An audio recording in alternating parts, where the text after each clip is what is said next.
தளபதி விஜய் வந்து நல்ல அரசியல் கொண்டு வரணுங்க இருந்துக்கும். நல்ல ஆட்சி புரிவாங்க. நல்ல இப்போ 2 பேருமே ஊழல் பண்ணாங்க. நல்ல ஆட்சி வரணும், தமிழ்நாடு நல்லா இருக்கணும்னா தளபதி விஜய் வரணும், தம்பி வரணும். பெருந்தலைவர் காமராஜர் ஆட்சி வரும். நாட்டு மக்கள் நல்லா இருக்கணும். இந்த இயற்கை வளத்தை பூரா அழிச்சுக்கிட்டு வராங்க. எங்க பார்த்தாலும் காத்தாடி விவசாயத்தை பூரா அழிச்சிட்டு வராங்க. தம்பி விஜய் வந்தா நல்லா இருக்கும். உங்க வயசுக்கு நீங்க எவ்வளவு கட்சிகளை பார்த்திருப்பீங்க, ஏன் அந்த கட்சிகள் மேல இல்லாத ஈர்ப்பு ஏன் இவர் மேல வந்து? தம்பி விஜய் நடத்த நல்லா இருக்கு, அதனால மேல வந்திருக்கு. இப்ப இருக்கக்கூடிய கட்சி போற 2மே ஊழல் கட்சி தான். அதை எடுத்தாலும் ஊழல் கட்சி தான், இதை எடுத்தாலும் ஊழல் கட்சி தான். தம்பி விஜய் வரணும். தமிழ்நாடு நல்லா இருக்குன்னா தம்பி விஜய் வரணும், வந்தா நல்லா இருக்கும். நீங்க எதனா பாதிக்கப்பட்டிருக்கீங்களா இந்த கட்சிகளால்? ஆமாய்யா. என்ன நடந்தது ஐயா? நான் அதை தரேன் இதை தரேன்னு ஏமாத்துறாங்க. நாட்டு மக்களை ஏமாத்துறாங்க.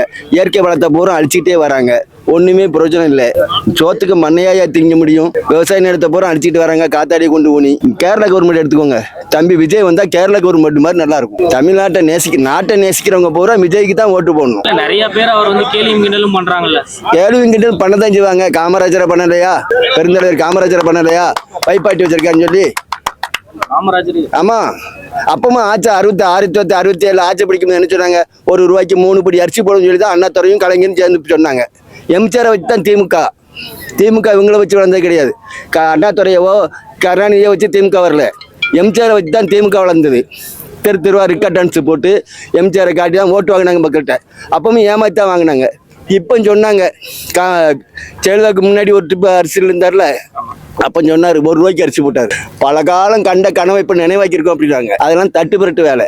நேர்மையா இருக்கணும் ஆட்சி. நேர்மையா ஆட்சி வேணா விஜய் தம்பி வரணும். காமராஜர் அவர்களை பத்தி ஒரு வார்த்தை சொன்னீங்க. அப்பாட்டி வச்சிருக்காருன்ற அளவுக்கு தரம். ஆமா, திமுக காரங்க பேசுறாங்க. என்ன நடந்தது? இப்ப அதே காமராஜ் தான் தூக்கி வச்சு பேசுறாங்க. என்ன நடந்தது அந்த விஷயம் எனக்கு தெரியல. அந்த காலத்துல நடந்தது. அந்த காலத்துல காமராஜர் வைப்பாட்டி வச்சிருக்காரு, அவரு அப்படி இப்படின்னு சொல்லி பேசுனாங்க.